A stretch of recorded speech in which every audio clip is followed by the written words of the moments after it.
I just felt helpless and hopeless, and there was no other option. It feels like being trapped in a box. Sometimes I just feel very numb to the world. I don't like feeling like I can't control it. I don't want to lose control. It felt like there was nothing good that was going to ever happen ever again. I tried putting a belt around my neck and squeezing. I become self-destructive, and I take risks I normally wouldn't take. People just assumed that was who I was naturally. And I'd assume that people didn't really want to hear about the deep, dark, secret thoughts that I had. It can be physically debilitating.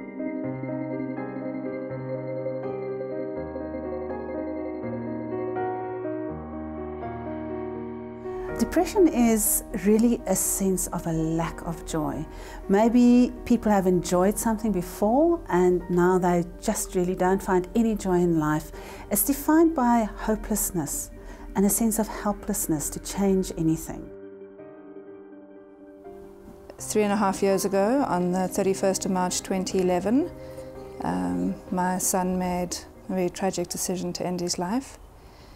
He was 14 years old.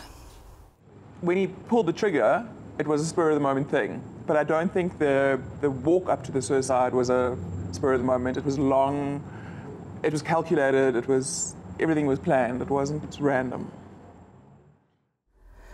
I think it is hard to understand from the outside, but just because we don't understand something doesn't mean that we need to judge.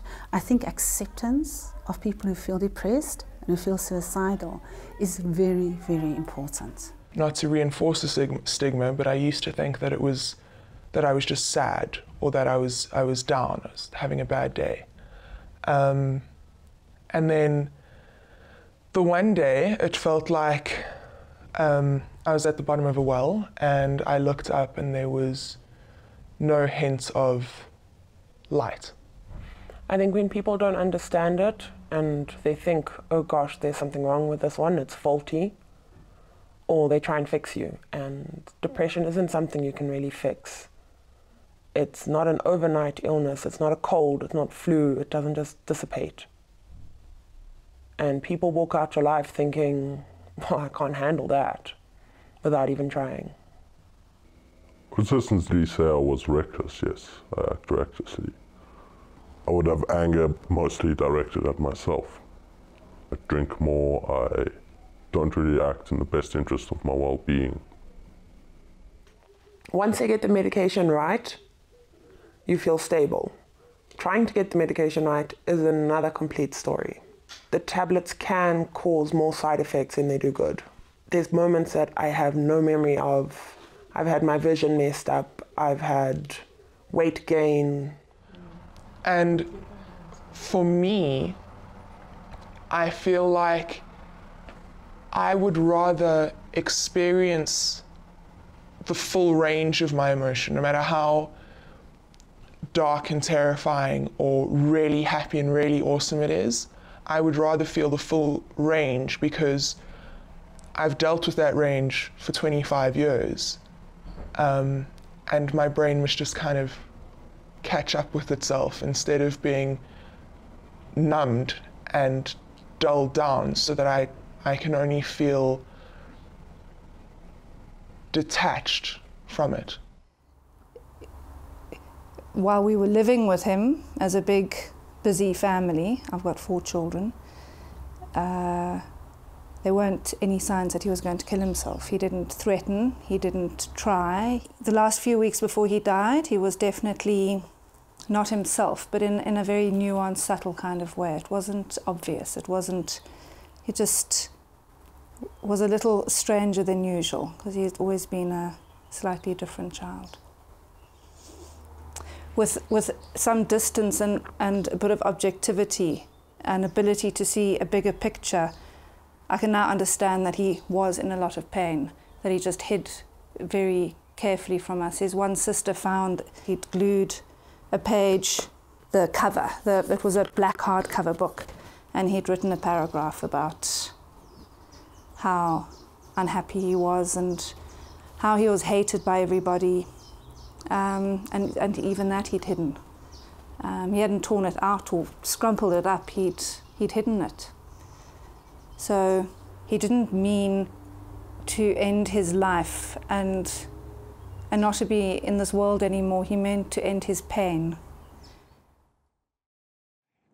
He wasn't happy. I mean, I saw it coming. I don't know if anybody else saw it coming, but I'm probably not a great one to ask because we did not have a good relationship to start with.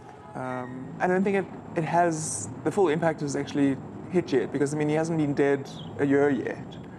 And at this point in time, he could be, you know, just living his life and not speaking to me. I think it's gonna affect when his birthday rolls around, or some family gathering that we should get together. Then and obviously for the unveiling of his tombstone, that's, you know, when you sort of see his name in lights and everything, that kind of will probably bring it home. But it's not real yet. I handle it by going, well, everybody sees a therapist. Everybody should see a therapist. I went to see my therapist. He helped me with a lot of it. In fact, I sent my mother to see a therapist as well, because out of the two of us, obviously she's the one that's struggling the most. I mean, she spoke to him the morning that he did it, and everything was fine, and he was happy and hunky-dory, and life was good. I wrote a blog post about it. I wrote a poem about it. I am not hesitant to actually talk about it. You know, it's not the dirty family secret. This is what happened. This is, you know, this is how you deal with it. Move on. I also did something that Jews don't do, and I got into trouble for it, is that after his funeral, I celebrated his life instead of mourning his life. You know, life's hard enough without mourning. You know, he dealt with his shit the way he wanted to deal with it, and we get on with it. There are numerous arguments within Judaism about what kind of spiritual life we might have after death. We don't have a lot of factual reports back from the spiritual life, and so individuals live their lives with a really a strong sense of here and now, more so than a question of what might be in the future.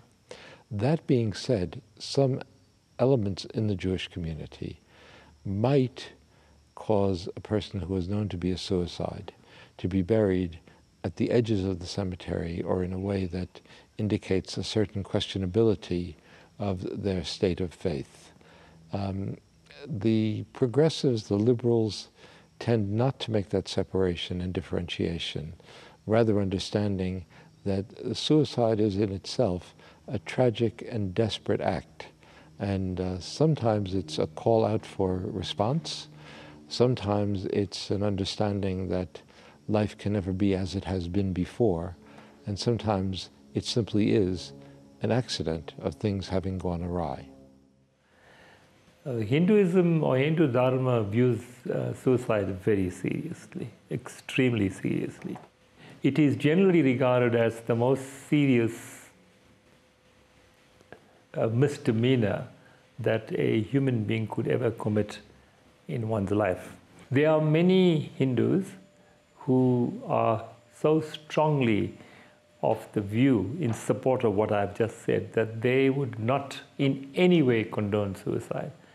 And the best example is, no matter how close the person is to you, how intimate the person might be with you, you simply don't attend the funeral. Because by attending the funeral, you are condoning what has happened. And you are extending some kind of respect or sympathy, which you don't. Yes, the sympathy is, of course, always with the siblings, the people that are left behind to face the music on behalf of the person that's committed suicide. The church sees suicide as gravely wrong. It's wrong because of the value of life, and I think what the church has emphasized very much over the years is the fact that life is sacred, and that God has created us in His own image and likeness, and that life is God's gift to us, and that what God expects us to do is to care for that life that He's given us. You know, some people saying, you know, I can do what I like with my life. And it's that kind of arrogant approach that the church will always frown against. Life is God's gift. We are the stewards of that gift, and we need to care for that gift and not just assume that we are masters of that gift. You know, there was a time in the past when the church would say, we don't bury people who've committed suicide in consecrated ground. Now we don't do that anymore, thank God. There's a much more compassionate approach to people who commit suicide. With us Africans, that suicide is not allowed. If you do it, then you know that your spirit won't rest.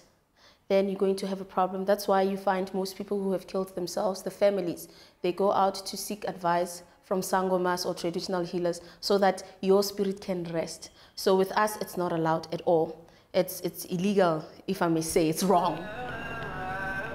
Suicide is strictly forbidden. From an Islamic point of view, we see that God is the author of life. So therefore, it stands to reason that He is the only one that could take life. According to the Quran, killing of people and so on, even oneself, and it's considered amongst the worst sins that a Muslim or any person can commit, and it carries an extremely heavy punishment. When the Prophet, peace be upon him, says, whoever purposely throws himself from a mountain and kills himself will be in the hellfire, falling down into it and abiding therein perpetually forever. I think people who suffer with depression understand the need for space. They understand when someone says, I just need a moment. I just need a moment to just be left alone, just for a second, just so I can arrange my thoughts. And I don't think that they would blame you if you said, I need a moment of space from this situation just so that I can be okay again. But if while I'm having a moment, you have a moment and you need me to come back, I'll be there. You can understand. But to say to someone, you are making me unhappy, I can no longer be around you, makes it very personal. And I think people need to remember that phrasing is important. There isn't a checklist of signs that a parent can look out for. Those signs, to me, are the signs of being a teenager. Often when I read them, it's a checklist. And what might be signs for one child won't be signs for another child. So I think what we don't do, because we lead such busy lives, is we don't listen to our intuition. We hear it and it's there and it's niggling, but we don't quite know what to do with it. If I've understood anything from this journey, it's been that certainly teenagers, as my other daughter says to me, they hide everything from their parents. So of course they'll hide their unhappiness and depression.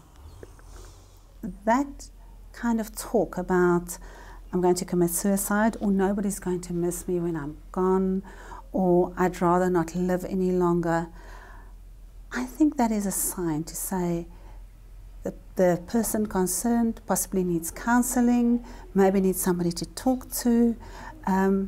Something needs to be done, or there need to be some kind of intervention to support that person, because that person is expressing some form of distress. And when you see some form of distress, particularly in young children, it is advisable to deal with the issue. I think that the signs are there if you know what to look for, and the average person doesn't know what to look for. We're so busy living our lives with our heads up our butts that we don't know what's going on, you know, to the people around us.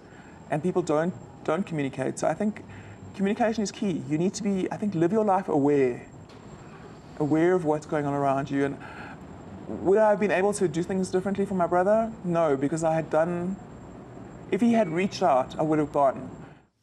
Sadly, when individuals start very serious suicidal ideation and conversations, sometimes if they're really determined, they're going to succeed.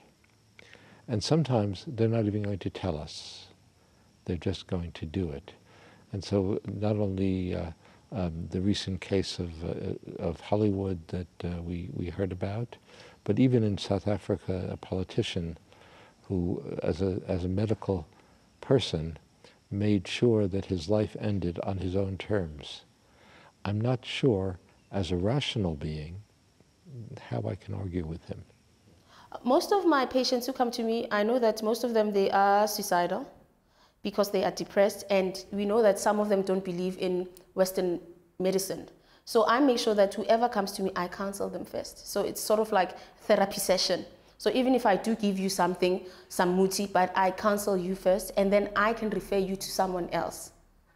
That's what I do with my patients, because I know that not everything can be cured with muti. At times you need professionals, someone who deals with that. I would sit down and talk to them, try and find out what is it that's worrying them, why are they feeling suicidal and so on. I'm not a psychologist, but at least I can talk to the person and hear the person out, see what it is that's troubling him and so on. First of all, recognize that the person is ill. I think that's the most important acknowledgement that we humans fail in. We just refuse to go down that road to acknowledge that the person's got an illness. Because the moment you acknowledge that, then you know that if there's an illness, there has to be some kind of medication. Medication, in this case, in the form of counseling, intense counseling with prayer. People who are necessarily close to someone who is in an extreme form of depression are not necessarily the best people. Because there's always the lack of objectivity, and sometimes subjectivity overtakes objectivity. If a person has committed suicide, then it means a burial has to take place. And from an Islamic perspective, that is only a sin that the person has committed. It didn't take him out of the fold of Islam. When it comes to the family is not shunned one side, but one would obviously feel sad for them in what they have gone through, because you had sat with a person of hopelessness and couldn't find anybody within their family that could calm them down or speak to them or find someone to speak to. It is God's decision on whether you're going to go to paradise and whether you're going to go to hell. That is not our decision here on earth. I'm not a religious person. I'm more sort of spiritual and believe in Mother Nature and the universe. So a rabbi wouldn't be my first option. The Jewish religion it caters to mourning, because you're supposed to sit down and mourn that person for a week, or if it's a parent for a year, or it works very differently. But I'm not that person. I had words with my brother's ex-wife's boyfriend, because the Jews have prayers after a funeral, and I don't believe in going to prayers. And he said to me, your brother can't rest unless you come to prayers. And my brother's at rest already. You know, he's chosen his path and he's opted for it. So no, it's not my first choice. He was 14. I really thought I had time. I didn't know what I had time for, but that he was at risk. I understand that now. Never not for a nanosecond did I think he was at risk for suicide. I thought perhaps drugs. He's going to refuse to go to school. That's what I thought the future possibly held for us. But yet I still thought that there was time. I really needed to. He was so young. He was 14. I needed time to really see that there are, or to see what was going on. But there was no time. I think people in general have a hard time with death because they don't know how to treat you. And I don't think that really matters whether it's a suicide or a person getting shot. You know, like, how do you deal with death? And maybe that's something that they should teach at school: how to deal with death, how to cope with death, how to operate in spite of it. I would tell parents to have the depression talk along with the sex talk. The safe sex talk, they have the depression talk with their kids. When they're in, puberty, entering puberty, early adolescence, and explain to them what it is, what it feels like to be depressed, and that there is help. I remember when my dad died, and he basically died of old age. I was at work the next day, and that's how I deal with stuff. I carry on functioning, and you kind of deal with the grief over a matter of time, and eventually it hurts a little bit less, but I don't think it ever goes away, I don't think God would orientate us to do wrong. I think when God created us, He made us in His own image and likeness. He made us guardians over life.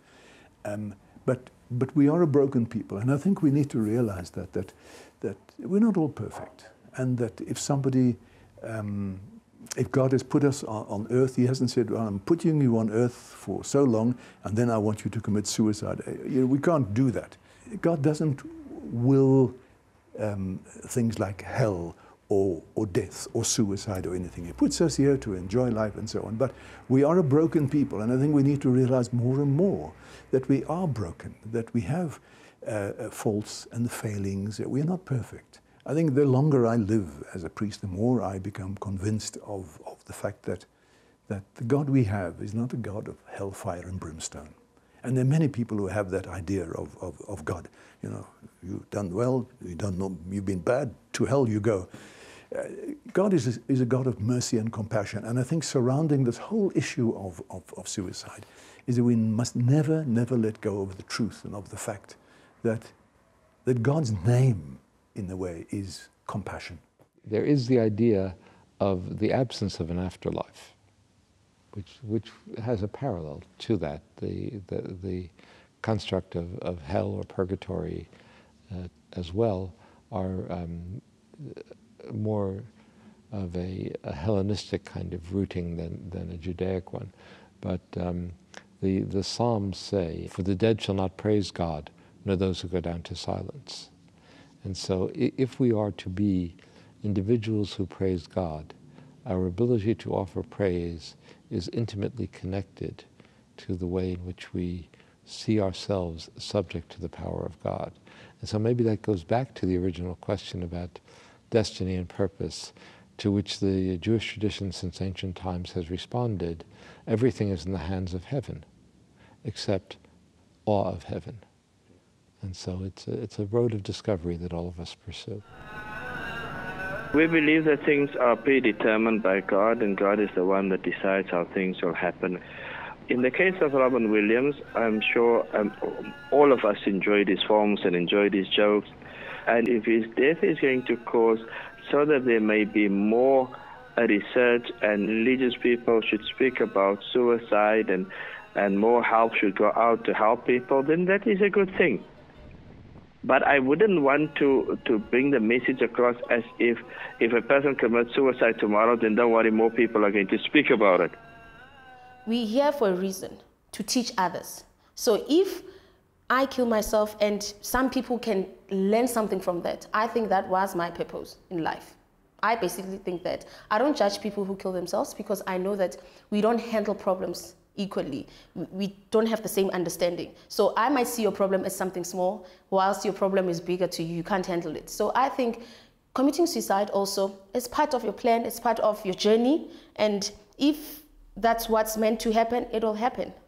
Suicide is you are taking the life yourself. Your own hands determine the form of death that you're going to take, and that is where the religious view is so strong, that there's no karmic consequence there. It is simply you are terminating life. Because if that is the case, then we can also, just as much as you got the power to terminate your life, why don't you have the power to extend your life? And we all know that that's not possible. The fallout is for the family, it's not for the person. They've achieved their goal. The fallout is for the people that are left wondering why it happened. I mean, my brother never left a note, so he just put a gun in his mouth and pulled the trigger in front of somebody else. And boom, it was that, you know, that kind of like clinical for him. And I think the hardest part of suicide is for the people that are left behind who wonder why. Why did they do it? And if you have a relationship and you communicate, then you know why they did it. I think that we are in an age where people don't talk about mental illness because people don't understand. Try and put yourself in their situation of if you felt like your world was disintegrating and you just wanted out, what would you need? And what you think you need, give to them. It's only by sharing that there's a chance that, well, number one, suicide can be destigmatized, but so can mental illness. teenage suicide, I think, is a very unknown. I don't think we realize how, not even how prevalent it is, but how many of our teenagers think about it, even if they don't act on it. So speaking out and sharing means that John Peter's life won't have been in vain. It's to try and create meaning out of that.